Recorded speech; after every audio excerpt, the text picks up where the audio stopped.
शिक्षक, महिला एवं बाल कल्याण सहित विभिन्न विभागों द्वारा दी जाने वाली प्रत्यक्ष नगद हस्तांतरण योजनाओं, सब्सिडी एवं प्रोत्साहनों से 1.25 करोड़ से अधिक परिवार लाभान्वित हो रहे हैं। सरकार विकास में कर्नाटक का एक अनूठा मॉडल तैयार कर रही है।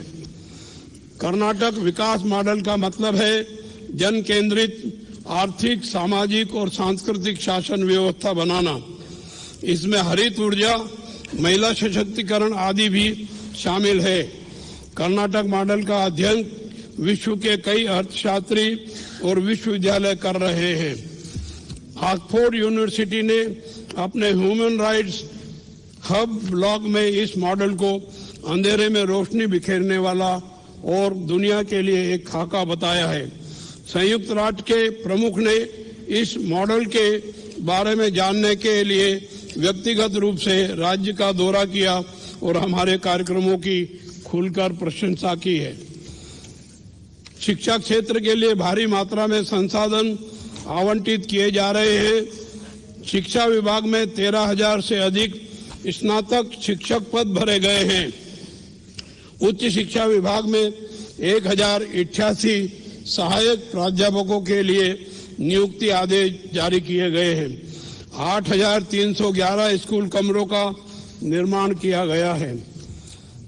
विवेक योजना और विशेष अनुदान के तहत 5,349 स्कूल कमरों का कार्य पूर्ण हो चुका है।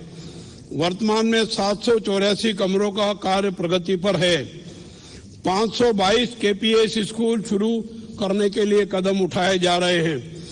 राज्य के 1,953 सरकारी स्कूलों में प्री प्राइमरी स्कूल शुरू किए गए हैं और नर्सरी कक्षाएं खोली गई है। इसके अलावा सरकार और अजीम प्रेमजी फाउंडेशन द्वारा अवकाशों को छोड़कर सप्ताह के सभी दिनों में बच्चों को अंडे उपलब्ध कराए जा रहे हैं। क्षेत्रीय असंतुलन को दूर करने के उद्देश्य से 2002 में डॉक्टर D.M. नंजुंडप्पा की अध्यक्षता में एक समिति गठित की गई थी। समिति की रिपोर्ट के आधार पर अब तक 37,662 करोड़ रुपए राशि जारी किए जा चुके हैं। इस दिशा में अब तक व्यय किए गए संसाधनों के प्रभाव का अध्ययन करने तथा क्षेत्रीय विषमताओं की वर्तमान स्थिति पर रिपोर्ट प्रस्तुत करने के लिए अर्थशास्त्री डॉक्टर गोविंद राव की अध्यक्षता में एक समिति गठित की गई है। समिति इसी वर्ष अपनी रिपोर्ट प्रस्तुत करेगी। रिपोर्ट के आधार पर आने वाले दिनों में विकास में संतुलन बनाने के लिए आवश्यक कदम उठाए जाएंगे। मेरी सरकार ने हाल ही में ग्लोबल इन्वेस्टर्स मीट का सफल आयोजन किया है।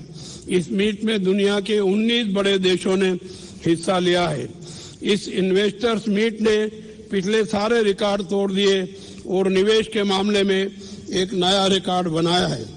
10.27 लाख करोड़ रुपए के निवेश के लिए MOU पर हस्ताक्षर किए गए हैं।